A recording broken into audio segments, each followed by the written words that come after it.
the cloud, and I will start sharing this. And what is this? Okay, can you see my screen? Okay. Yeah, so October the 29th. So it's been a while since we've done this meditation by Suzanne Wilson. So I would like to start today. Hopefully the audio is gonna work. So again, just giving us some moment to close our eyes, get our mind a little bit quiet, and connect to the higher spirits. Can you all hear?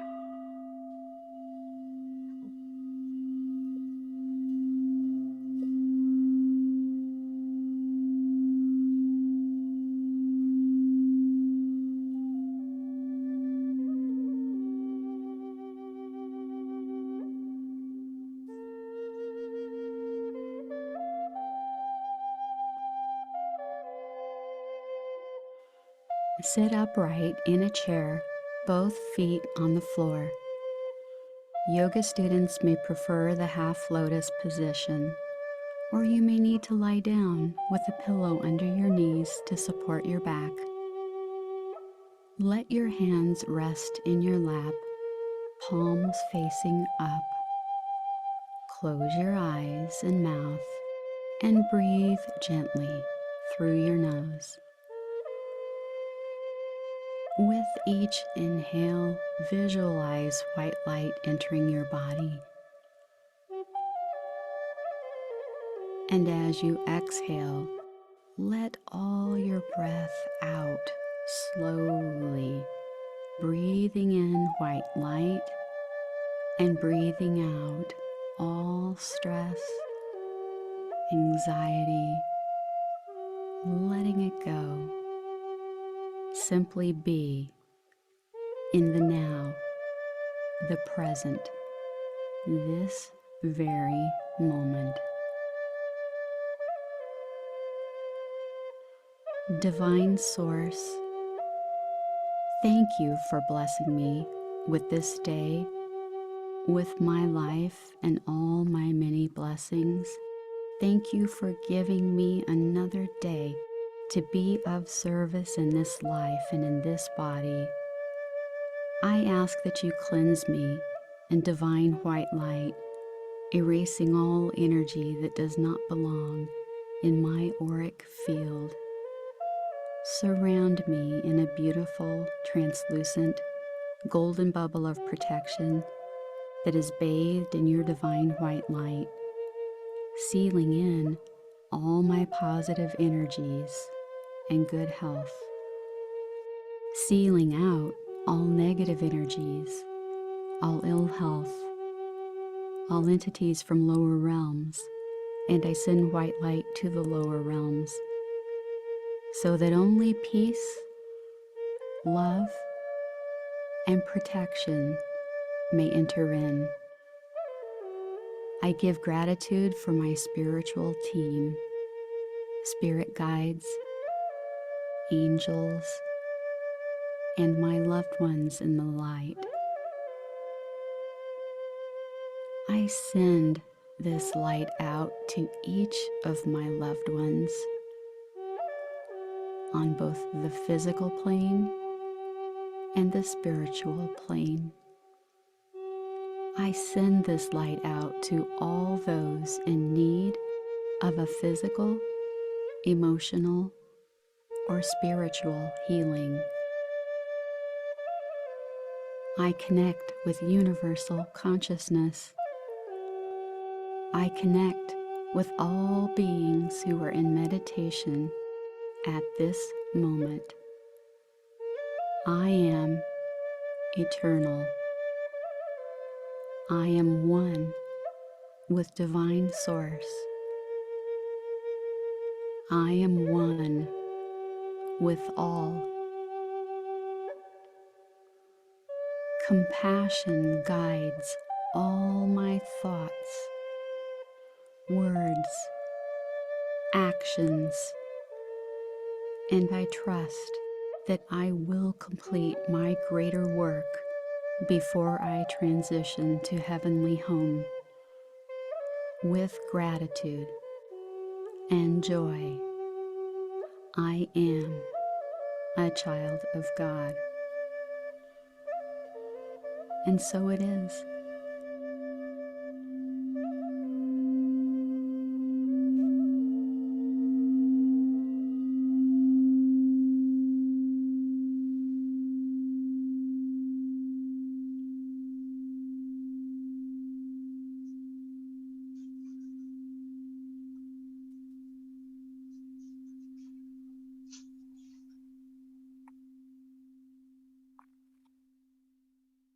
All right, so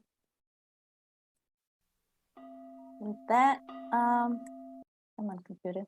Okay, so we've done all the meetings for the mechanics of mediumship. So next meeting is going to be here in Houston. I'm very excited about it. I sent out the agenda. Just one thing for the folks not coming. We are having a Zoom session on the Saturday afternoon, same time. So we'll try to keep our, not agenda, but the same time that we have for our meetings on Saturday. So we will try to do that same way, even though there will be more people meeting here in person, and I will try to do that on a Sunday. Not a promise, but we'll try to do that. Let's see how it goes, given the time. With that, okay, what is my mouse? So last time we were talking about the Spirit's book. We were at the law of destruction, talking about destructive scourges, and we stopped by the question 738, item A. Good people fall victim to these scourges just as much as bad people do. Is it fair? And the answer is, on earth, human beings measure everything against their physical lives. After death, they see things differently and feel that physical life is nothing. A century in your world is but a flash in eternity. Therefore, the suffering of days, months, and even years on earth are of no significance and are only a lesson that will serve you in the future. Spirits are not real world, pre-existent to and survivor everything else. They are God's children and the focus of all divine concern. Bodies are only the outer shells under which they appear in the physical world. When great scourges decimate the human race, the victims are like an army whose clothing is torn, worn out, and lost in battle. A general cares more about his soldiers than their clothes. So with that, let me stop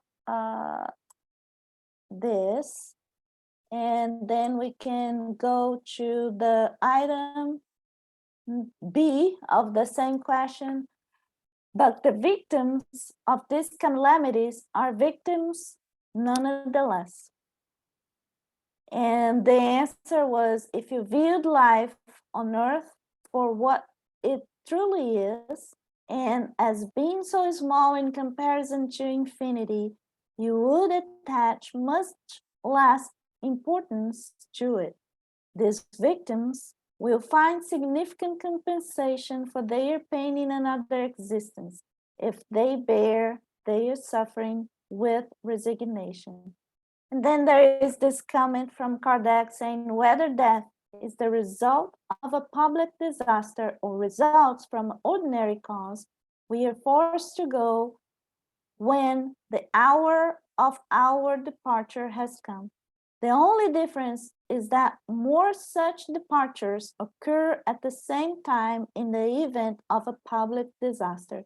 If we could elevate ourselves to contemplate the human race as a whole, the calamities that seem so terrible now would be reduced to passing storms in the destiny of the world. So let me see, is there any comment or?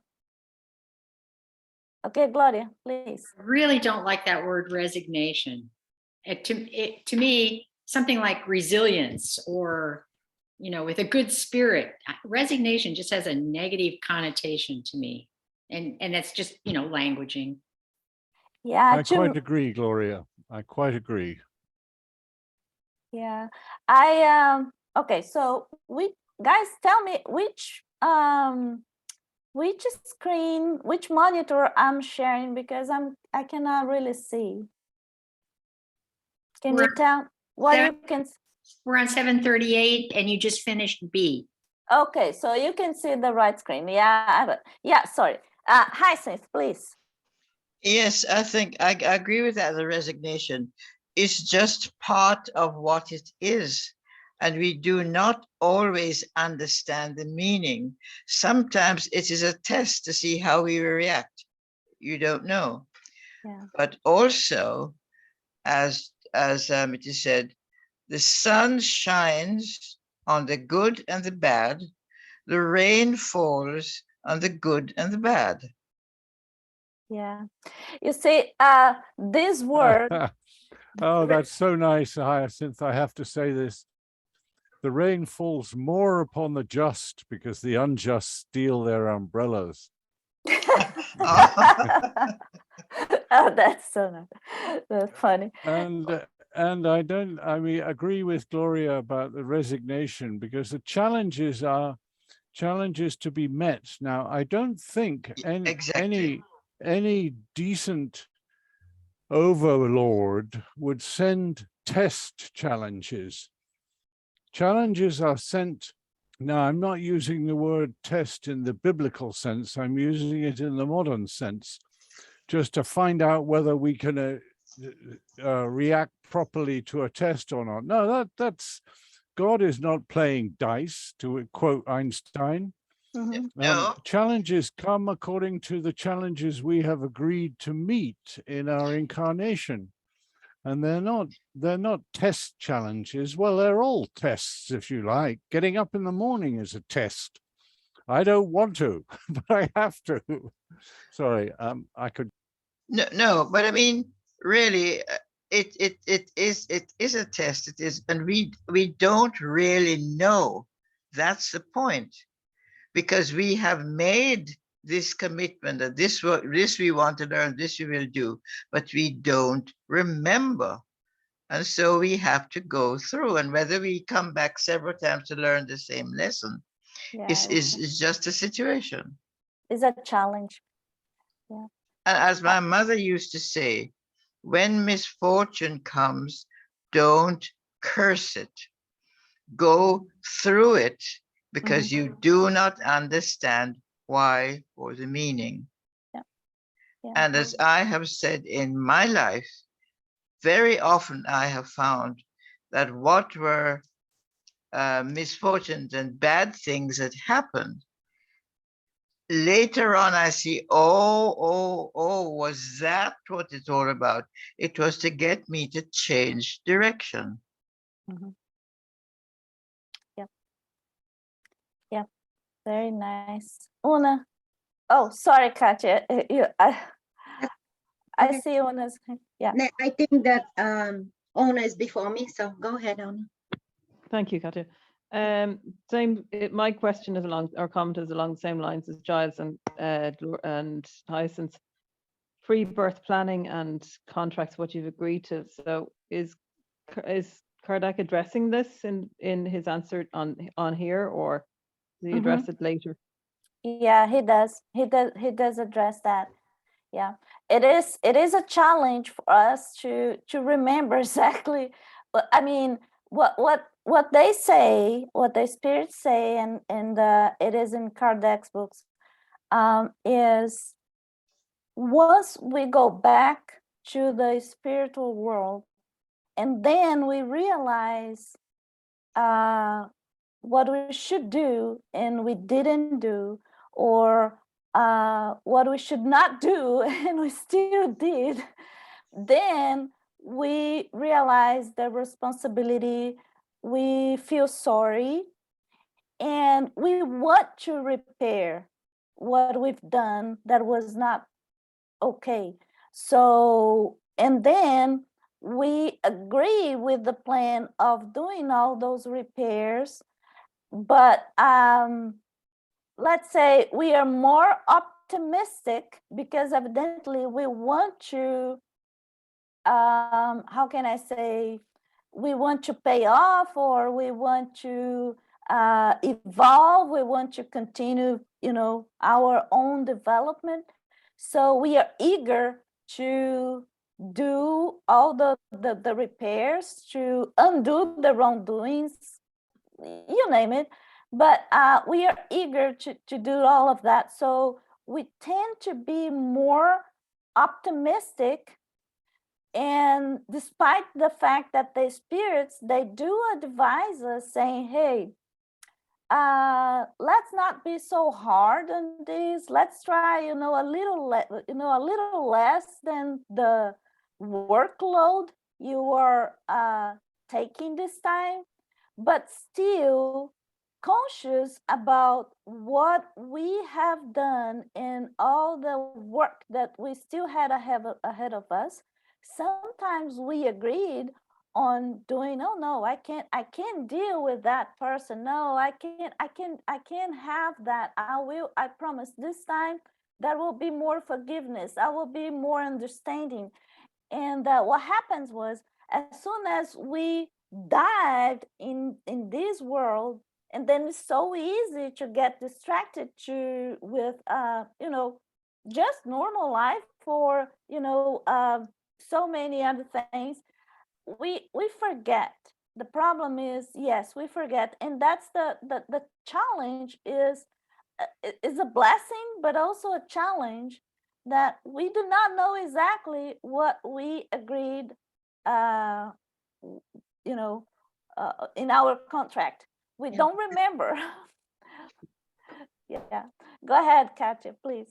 Well, yeah, I just wanted to say I agree with everything that everybody had said, but I said we do not remember, because if we do remember the things that had happened in other lives, then the whole purpose of reincarnation is absolutely useless, is taken away. Yes. The soul evolves with each reincarnation. The situations, that means that even if we're put in the same situation, let's say with maybe not the same situation, but in the same circle of people, because our soul had evolved, we will, without remembering, we will act in a different manner. And if we don't, if we didn't learn the lesson, then we just have Then to we come just- back exactly. again.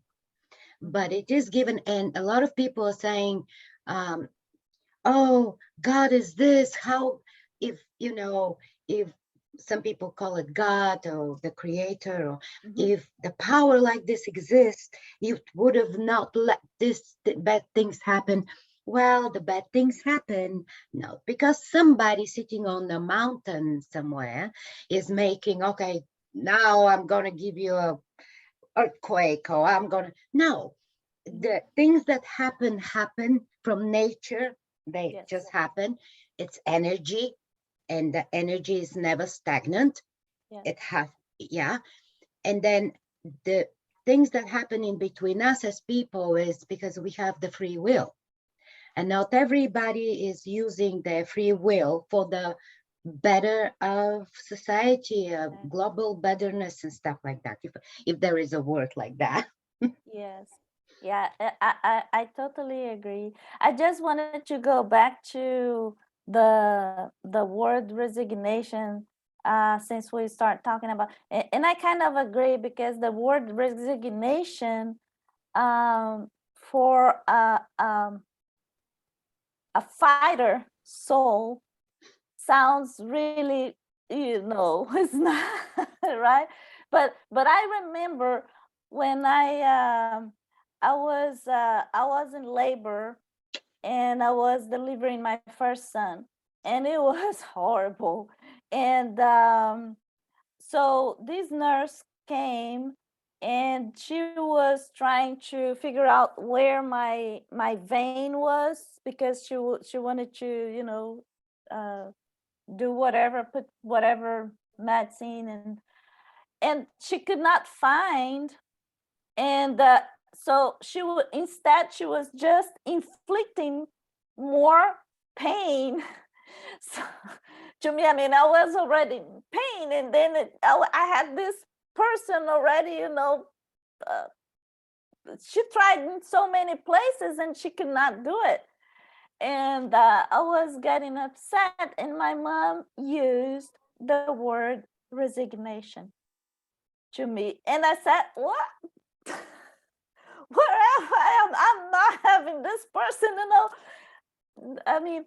But then that situation, for some reason, stick in my mind, and made me think later about the word resignation. And then I understood resignation. Today I have a different meaning for resignation. Resignation, when they say resignation in this case, for example, to me, is understanding.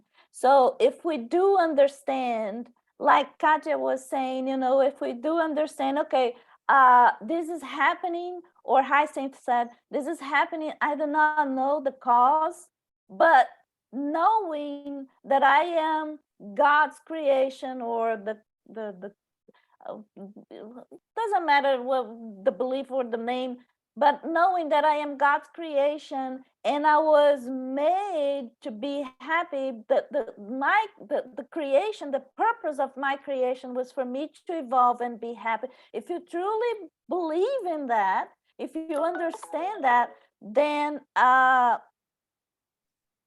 that's today, that's my meaning for the resignation. I know what that, I do not know the cause, but I know it can't be for a bad reason.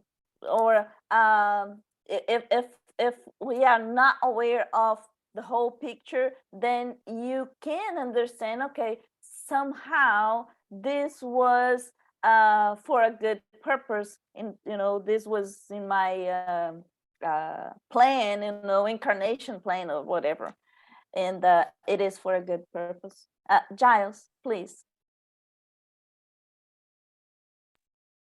Yes, I wanted to point out that we always attribute enormous variety to humans, as though they were truly superior beings, and not, in fact, just above animals.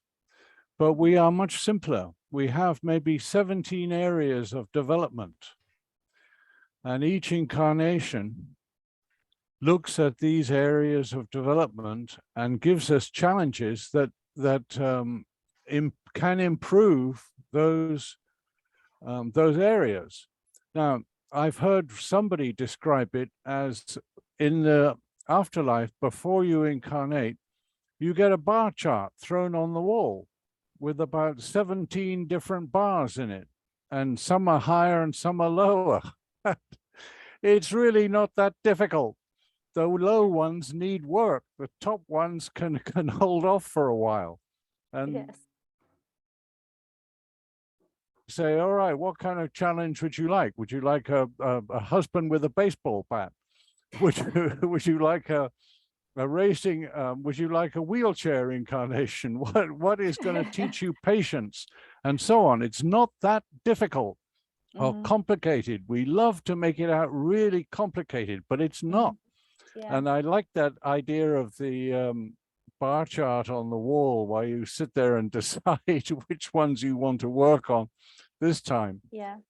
It is, as a matter of fact, some of the books that I read, and they're not translated, they say something very similar to that. They show you this, this diagram, and then they say, well, you have the opportunity. They show you which areas you're ready to work on, because sometimes I'm not ready to work on my patients, for example, because I'm too far away, I'm not really prepared. So they set you for success.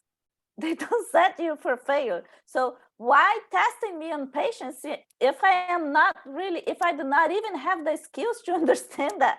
So they are very intelligent. They are more intelligent than us. So they kind of prepare us and set us for success instead.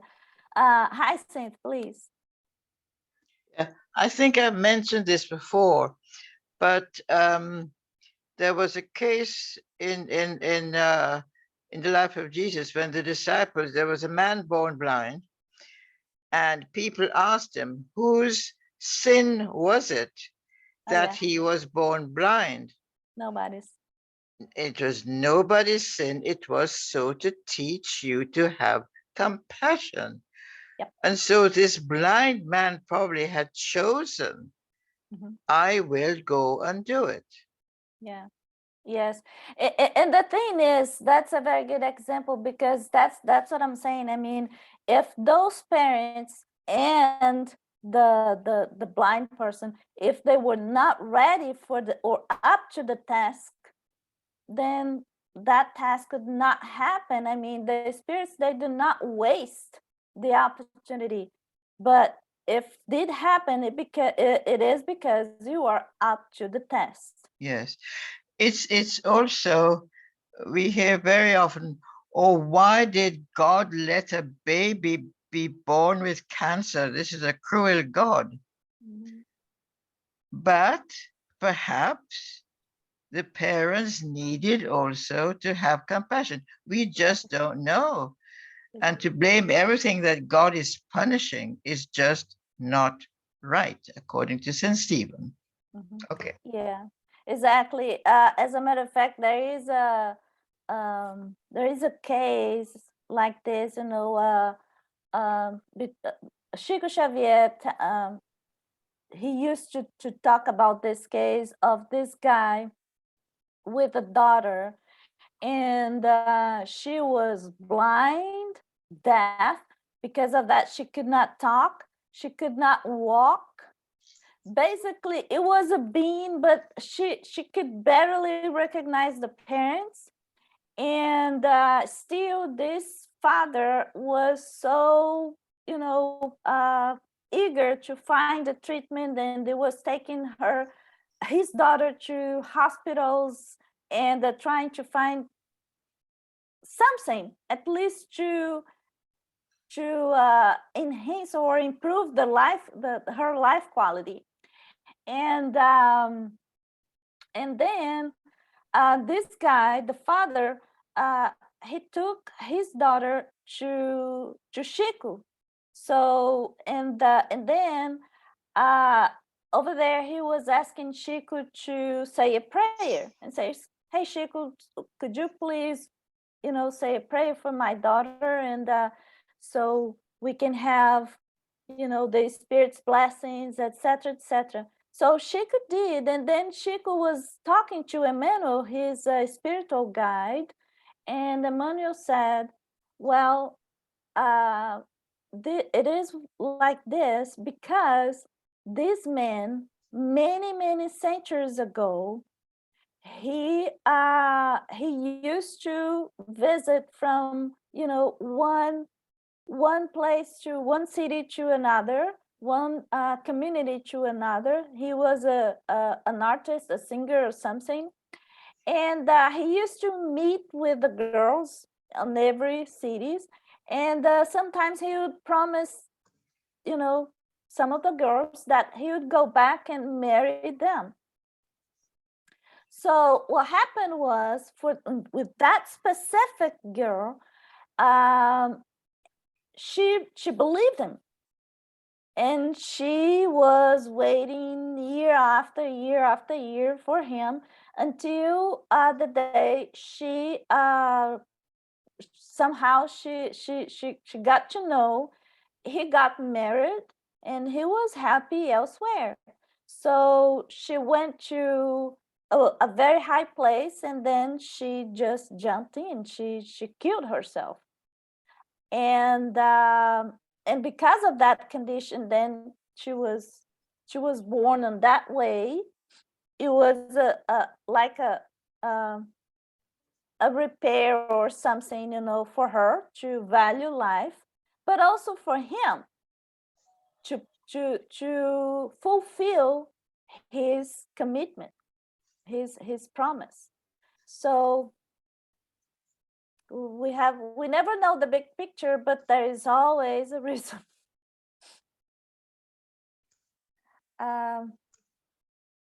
Okay, so 739, the next question: are destructive plagues physically useful despite the evils prompted by them? Any comment? Or are destructive plagues physically useful? So when I read the word plagues, I always remember something like the Black Death. Or yeah. Right? It's so powerful. It was something so really bad, right? So 1/3 of the European population died. So it was something massive. So is it something that the evils was prompted by the evils?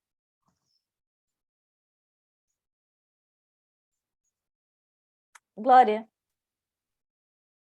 It has been my experience in my lifetime that every horrible thing that happens, God makes something good come out of it. And I can't imagine that that doesn't happen on a larger scale than just my life. So that would be my answer. I highly agree with that. In Brazil, there is this saying that is something like, I'm gonna try to translate, but it says that God writes right, but using tortoise. How can I say? Say it in Brazilian, say it in Portuguese.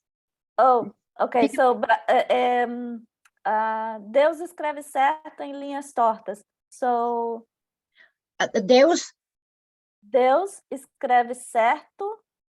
Por So linhas God tortas. always right. Por linhas tortas. Only as tortas. Por linhas tortas. Oh, Pauline. Oh, okay. So God always is writing the right way when the lines are wavy or difficult or crooked. Yeah. Crooked Yeah, line. so, crooked, exactly. So God is writing in flat lines where the lines are crooked. Where the lines are crooked. And then one day I heard this guy saying that actually is not God really using crooked lines. His plan is always right. The problem is our imperfection is deflecting God's plan. So for example, COVID-19, for example, could we prevent several deaths to happen? Perhaps we could, right? If we were not so dumb, I guess.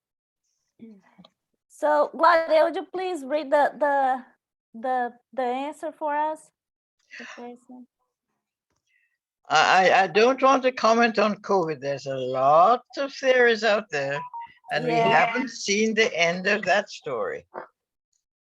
Yep. Yes. I hear what you're saying, and yeah, I believe I do agree with you, but It's another thing. My So, little hand is disappearing. I put it there and disappears. I don't know why.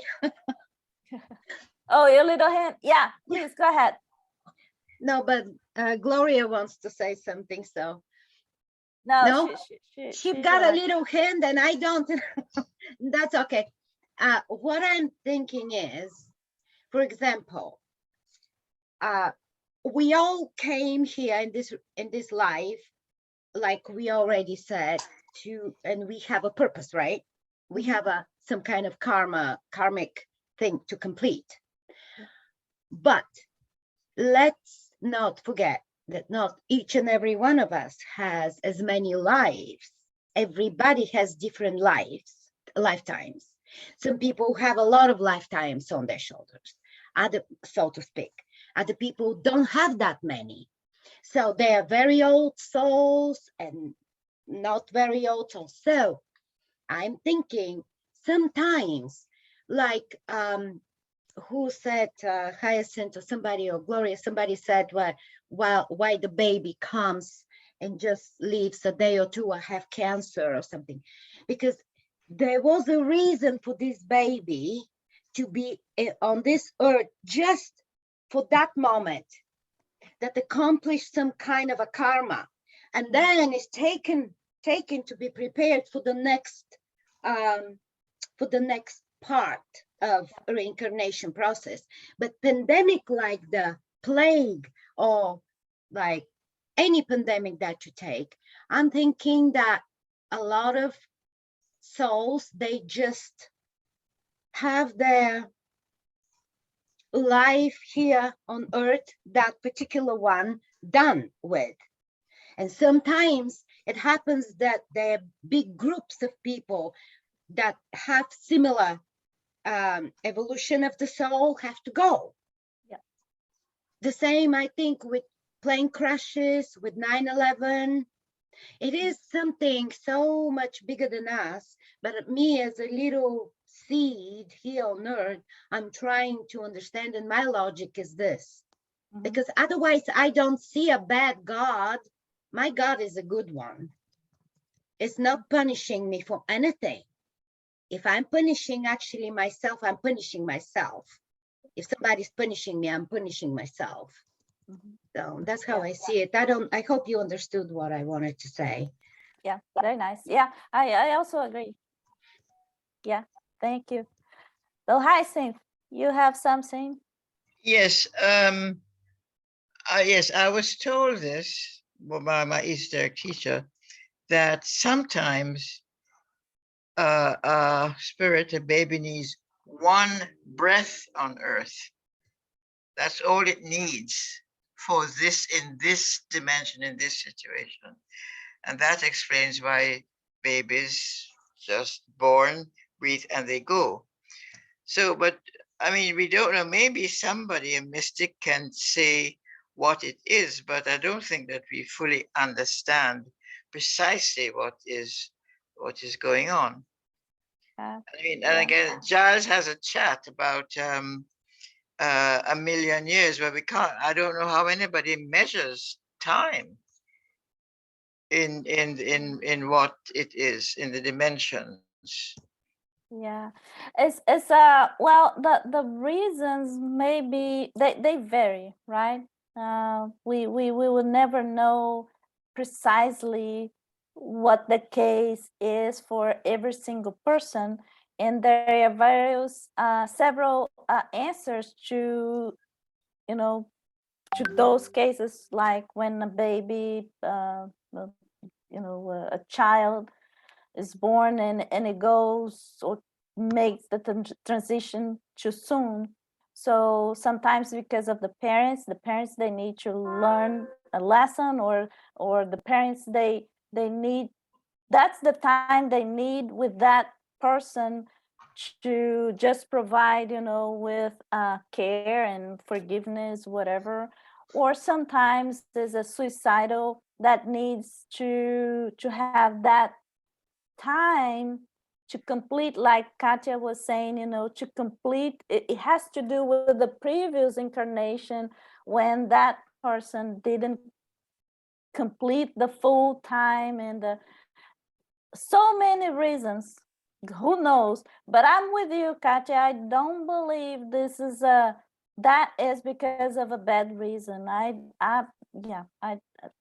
There is always a very good reason for the causes, and the justification, yes, it has to do with what we've done or what we are doing. It has to do with our choices, right? Yes, and lessons that we unlearned lessons, I should say. Yeah. If we don't learn our lesson, we will come back again to learn it this time. Yeah. Maybe wiser, we'll learn it this time. Yeah. Have you seen little kids? I mean, if they have a lot of reincarnations, you see the little, although when the kid is small, the veil, between this life and the other one is very thin. So some kids can remember, but still they are very wise little kids, and people say, wow, how did they learn all this? Well, they've learned from other lives. That's how they have a very rich soul. Exactly. Yeah, exactly. Would you please read the answer for us, since you were the last one? Which answer? The 739. Can you read? 739, yeah.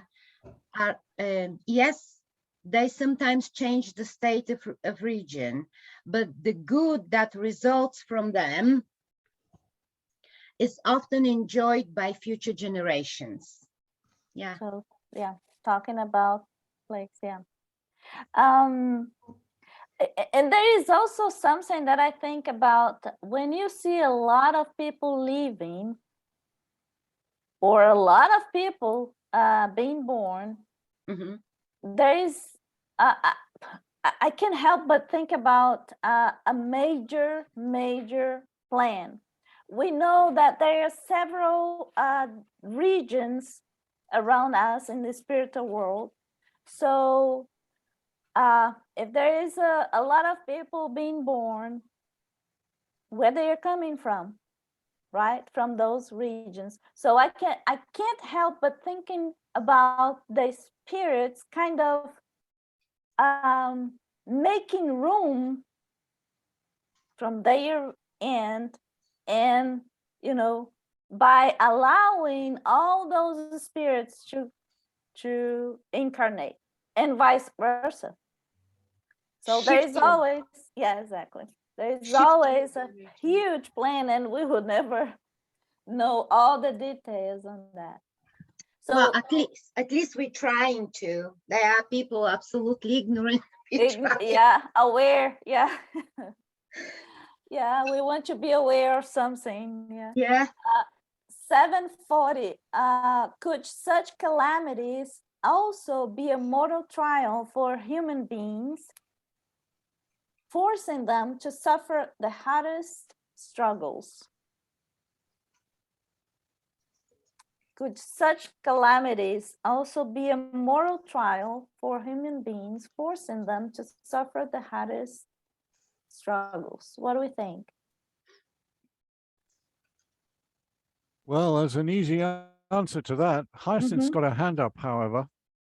Oh, No. sorry.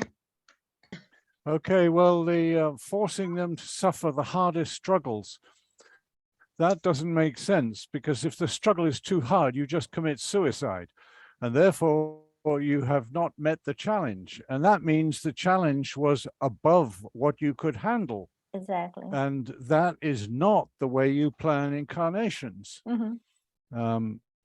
So this is a, let's say, a slightly leading question, because it doesn't admit the reality that challenges are chosen by us, all except in the first few incarnations round. Now, when you first incarnate, you just take an incarnation, whatever you can get, anything will do. You don't care if you die of starvation at 6 months. You just want an incarnation. And then by the time you get to 1/3 or some thousands of incarnations later, then you begin to slow down and say, now hold on, what do I need here, and what's going on, and so on. Then you start to make questions. So who are we talking about? The first people, the first time you're coming around, the middle, or the end? And I got to say, it's the end people that do the social work. And often, as I mentioned in the chat, they choose to do the social work of incarnating as babies that are born with afflictions, that die after 5, after a painful life, but they're smiling all the time, the babies. And the parents, that's their challenge. Exactly. And the advanced spirit does it in full knowledge. It's going to be painful and a painful thing. And they know perfectly well, but they keep smiling because they're doing social work for the parents or whoever is looking after the child. Agree.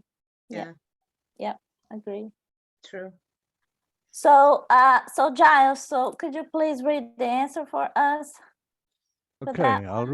read your Yeah, version of the in answer. your.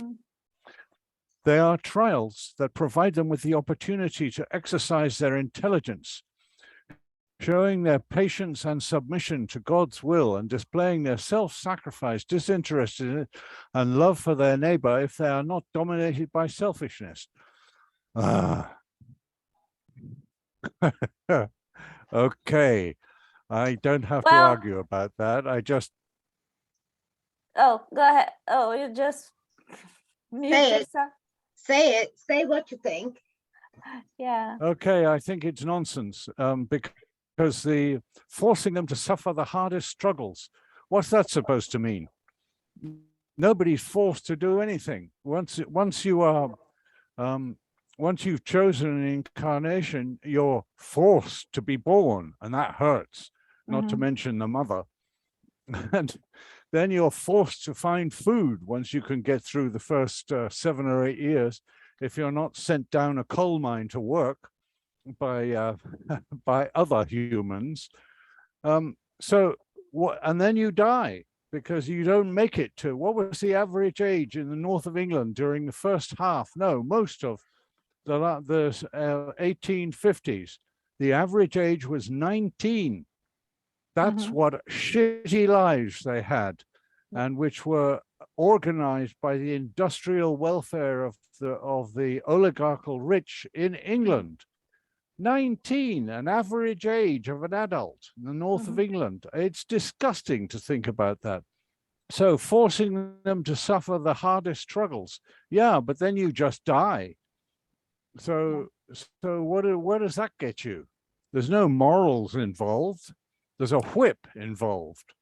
And they're holding over the your head food. You eat, you work 7 days a week, 12 hours a day. And that is just what humans do to each other is just beyond belief. Yeah. Yes, but don't I'm you sorry. think? Yeah, but so Thank you, exactly. What Giles. about those masters who have done that? You don't think that they will pay? Well, of course they will. Thank heavens we have karma. But it says here, trials that provide them with an opportunity to exercise their intelligence. What opportunity is a 7-year-old child, male, got down a mine to exercise its intelligence and patience and submission to God's will? None. No, I don't agree with you there. Okay. Well, Because I mean, life is a learning process. Life is a learning process. That's what reincarnation is for. Yeah. And let me say that I do not agree with you, Giles, in this case, because I see this as an opportunity for us. So every time that we have things like this, like Black Death or whatever, or a human being exploring, abusing on other human beings, to me is like a taking a picture of the humanity, telling us the status of where we are at. So for example, and we do have, I see that as an opportunity. So for example, during the COVID-19, we've seen the best and the worst of the human being, right? So we've seen people doing terrible things, you know, taking advantage, you know, making a lot of money on top of something so painful. But we've seen people even giving up on their own life to help other people. So we've seen the best and we've seen the worst. So it is an opportunity for you to show what you're made of, the lessons you have learned, right? So I guess that's the perspective there. Thank you. Yeah. So hi, Cynthia, you still have your hand? Lower hand. I forget the lower hand. Yeah. Una, please. I think I agree with Giles on this. I don't see the point knowing about, like, say, pre-birth planning and that kind of thing. I don't see the point in forcing people to suffer the hardest struggles. There are challenges, yeah, that you pick and things that you agree to and things like that. They're like, that's challenge enough. I don't think that spirit, or that when you agree to an incarnation, that suffering or hardship is Yeah. put on top of you just for the sake of hardship. You're given a challenge commensurate with your level of development and your abilities. Mhm. Yeah, there's challenge in it, but I don't think forcing them to suffer the hardest struggles, and I don't, submission to God's will and display of self-sacrifice and disinterestedness. Mhm. I don't agree with the answer on here either. I'd have to agree with Giles on this. I'm looking this from 2 points of view. It depends of how you're gonna look at that. Because don't forget also that we stand here and we have our karma, to work with and learn, and our spirit to evolve. But then there are other people around us.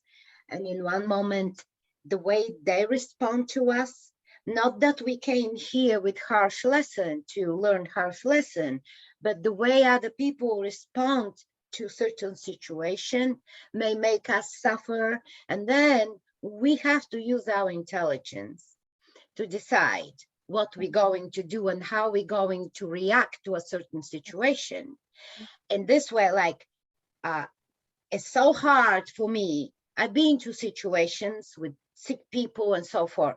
What am I going to do? I've been to a situation that I was thinking, if I jump from the 6th floor now, everything's gonna be gone. And then I used my intelligence and I said, okay, I know it looks like it is no winning game, but I still can do something. And then you start to choose what you can do to improve the situation. Mm-hmm. Then there is another situation. All those pilgrims, for example, a place come to mind, Fatima in Portugal. Mm-hmm. All those pilgrims, they choose to suffer themselves. Nobody made them suffer. They choose to suffer in a way that some of them pass like miles and miles from Algarve, which is the coast, the south coast of Portugal. They go in the middle of the country, more like a northern city where Fatima is, and they are on their bare feet or on their knees. That's a suffering. Yeah. Self-inflicting. Self-inflicted, because that's a submission to God's will. For them, that's what they think. Maybe that's right. That's what they think. Exactly. Yeah, that's what they think. We may disagree, but exactly. But they're thinking that and they're doing it. Yes. So that's why I'm saying there is no one particular answer. Yeah, agree. Gloria, please.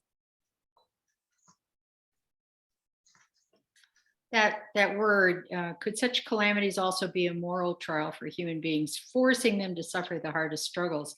And what I was thinking of, and I'm probably not going to give a good example, in a previous life, if I were a Roman soldier and I were throwing Christian babies up in the air to catch them on my sword, and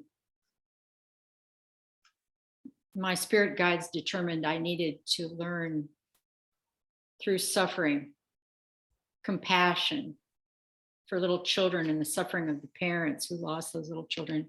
I might be in the current time period, you know, on a beautiful Pacific island with my children, and a tsunami comes through and rips my children out of my hands and out to sea, and the grief and the horror of that. And it's possible that I, as a soul in this lifetime, was given other opportunities to learn. And out of compassion, God would force me to learn that lesson in this lifetime so I wouldn't have to keep learning it over and over and over again. And that to me would be an example of forcing me to learn my lesson and suffer rather than letting me skip out on it this time because I chose not to, and then having to come back and learn it another time. As horrible as that sounds, I could see that as an example. Yeah, what I have read is actually nobody tells us you are doing this, you are suffering this. What happens is we select that kind of trial, we select that kind of experience, so we understand from the victims of our victims' perspective what they have been through, and then we feel like we are balanced. Mm-hmm. I caused this pain. Now I know exactly what I've done, and I learned my lesson well. That's us. Right. Us choosing that to make sure that we will learn the lesson once and for all. And so sorry, Hyacinth. Before No, I that's forget, okay. Go ahead. I just happened to read a book by Chico Xavier talking about the history of Brazil and why it happened, all the facts that had happened. And it talks about, for example, slavery and why that terrible thing happened the way it did. And what happened was in God's or in Jesus' plan, because Jesus is our governor per se.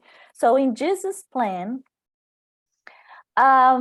he wanted that area to develop, you know, the new this new idea, spiritualism, because in Europe we had the Christianism taken as Inquisition, as pain, as suffering. You know, I am God's messenger, like as a priest or whatever. I am God's messenger, and I, as such, I'm talking about love. If you do not do what I'm doing, then you deserve to die. You deserve to punish. So that was what this was happening in Europe because of during the Inquisition, right? So then Jesus came up with this plan of taking a new place in America. It was the place. So and then he needs not only the idea of love and compassion and charity, forgiveness, but for this new spiritualism idea, he needed mediumship. But we do not have mediumship in Catholic or any other church, right? So, but mediumship was very present in the cults from Africa. So if you go to Africa, everything they do over there, it has a lot of mediumship involved. And so the idea was for the people from Africa migrate to America, same way as any other immigrant, to help building up a new place. However, because of our imperfection, we deflected Jesus' plan, and instead of opening the opportunity for the people from Africa to migrate like everybody else did to America, we enslaved them. But still the plan happened. We had people from Africa moving to America and bringing with them their culture, including the mediumship. So that's how Spiritism in Brazil was happened the way that it happened, and it was and it is so powerful because the acceptance of the mediumship in association with the message of love, compassion, forgiveness, etc. So again, there was a plan. That plan didn't mean any bad thing, but because of us, because of our imperfection, the history happened the way that it happened. Because of greed and because of cruelty, because Selfishness. the African people were taken away from Africa, taking from their roots to come to America and other countries, in the world that they were enslaved, but mainly in America. But look what they did to the local American Indians. Yeah. And the thing is, I was forgetting to mention that the conclusion was, well, it happened that way. However, because of greed, because of selfishness, cruelty, but what happened was, because of this cause and consequence, the law of cause and consequence, what happened was several people, like European people, that did the same during Inquisition or before Inquisition. They explored the other human beings. Several rich men, now they were born in Africa. Now they were taken from Africa to America as slaves. So now they were kind of living the same experience they forced other people to live many existences ago. So there's always this cause and consequence. Yeah, there is. And I don't think we will find the right answer right here for an hour. But it is fascinating to talk about and see how everybody, understand and understands, comprehend. Yeah. Hi, Sif. Sorry. Yes. You. No, it's there are lots of theories, and we really don't know. There's lots of theories. Yeah. Mm. Yeah. Different guides have told people different things. Yes. Yeah. But the thing is, I guess at the end of the day, all of those that we will agree, one, God is a loving being. Absolutely. It is not Okay, well, forcing us. wait a minute. You can put that more simply, Anna. All stories have happy endings. We just have to wait. I love that. Yes. Wait till the end. Come on. Yes, I love that. Yes. Keep the focus on the real stuff. All Even if you stories wait, have even if you happy wait a endings. million years. You don't have to wait a million years. Well, okay, maybe some really deadly tyrants have to wait a million years, but the mainstream of humanity, which is 99.99999% of them, are happy and good, and happy endings always happen. I agree. Yeah, agree. Okay, so the 7:41. Listen, with Go ahead. apologies, I have to go. Yeah, I'm sorry. yeah, no problem. I Bye, do Bye, Giles. apologize. Bye. Bye. Please give my hugs, Giles. Thank you. Night, child. Thank you. She's coming along well. It's been successful so far, and I hope it continues. Thank you. Hyacinth can Well, tell you if I she don't know what it needs to. is, but I'm I'll tell saying you, I'll tell you, I'll tell you, I'll tell you. Okay. All right. Thank you, Anna. Thank you. So guys, the last one for the day, 741. Do human beings have the power to avert the terrors that now afflict them? It's a long one. have the power to avert the terrors that now afflict them. I guess we have already answered the question, Yeah, we did. We did. right? We have the power to do wonderful things and terrible things, Yes. right? We have to choose whatever we choose. That's the thing. What we're gonna choose to do a good things or to do a bad things. Agree. The only power we do not have is really to impede God's plan.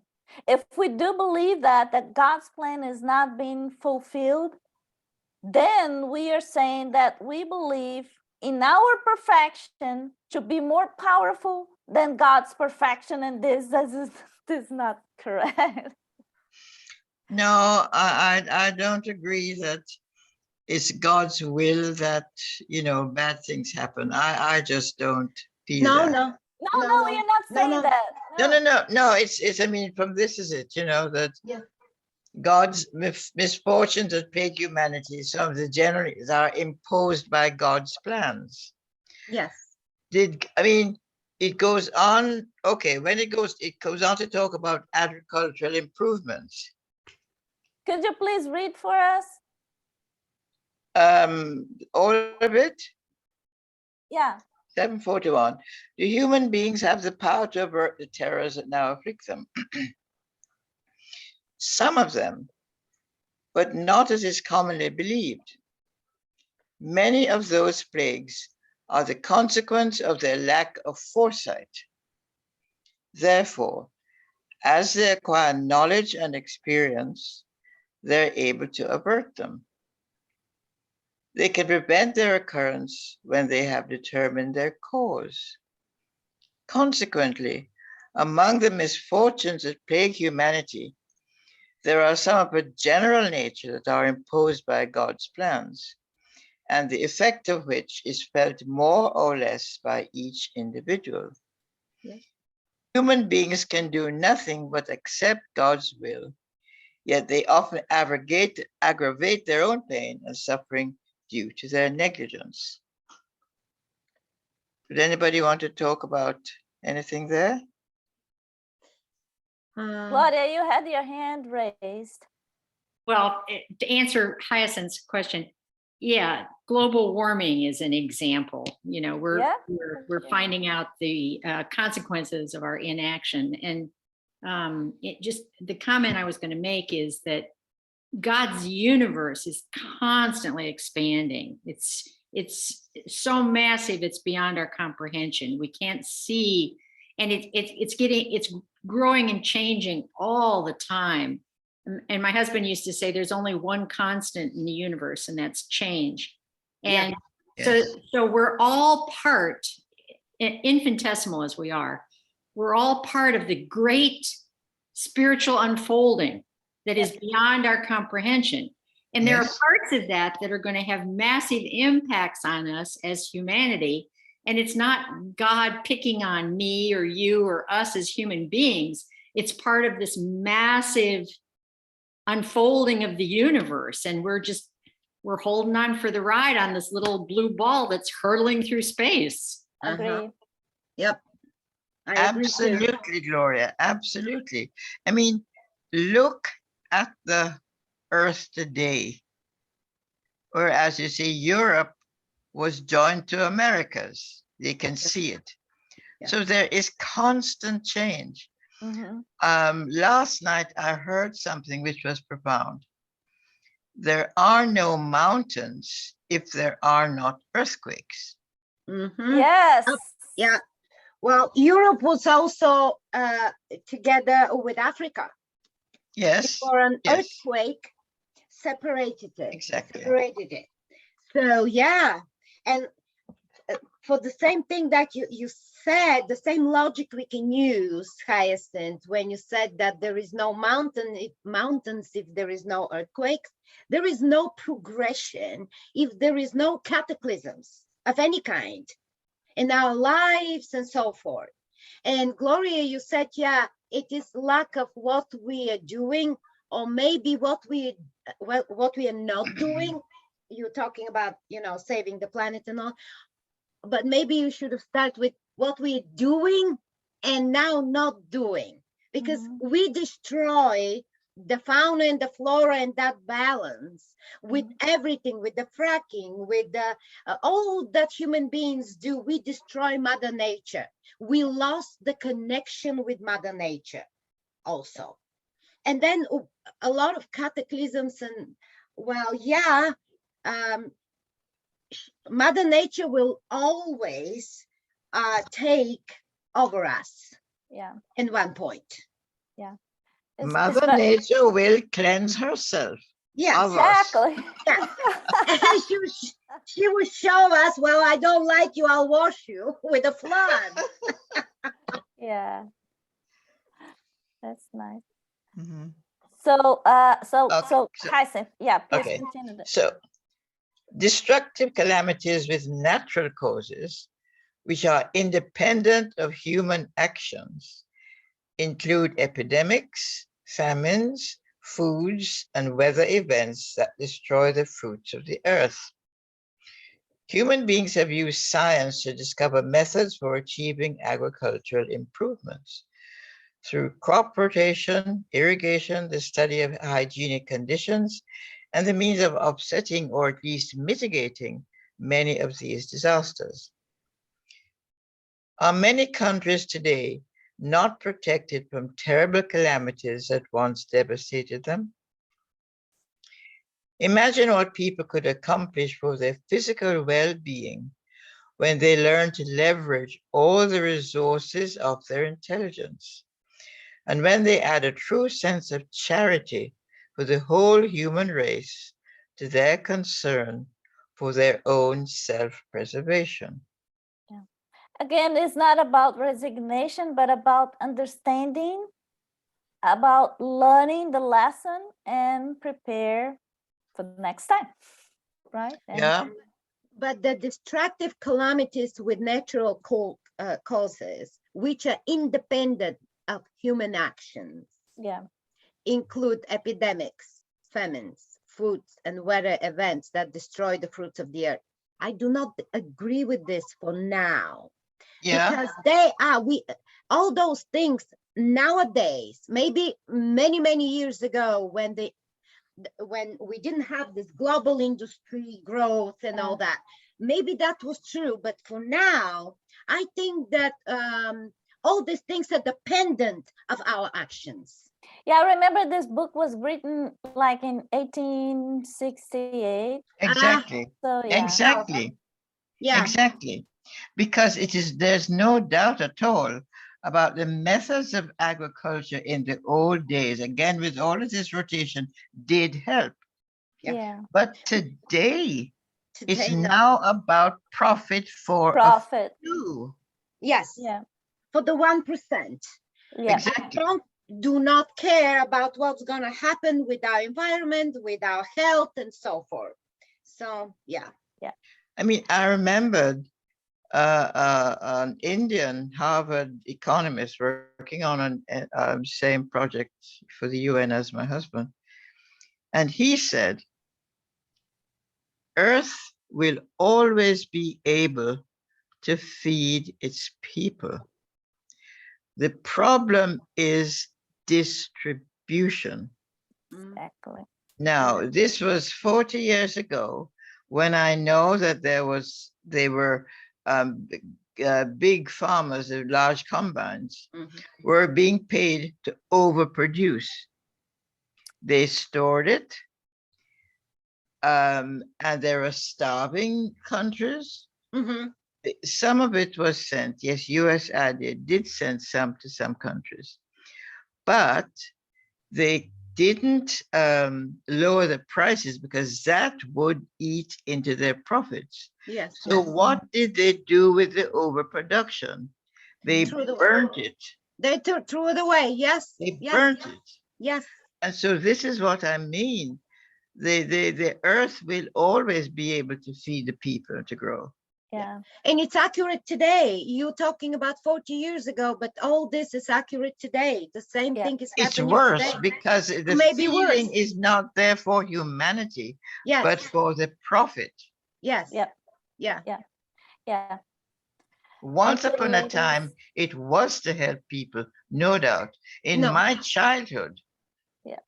people helped people, countries helped other countries. Well, that's Yeah. how I am educated to, I mean, that's how I'm raised to live my life, to help. And that's how I live my life. And a lot of people I know like me, but not everybody is like that. I bet you guys are also the same. That if you cannot help, you won't do something bad.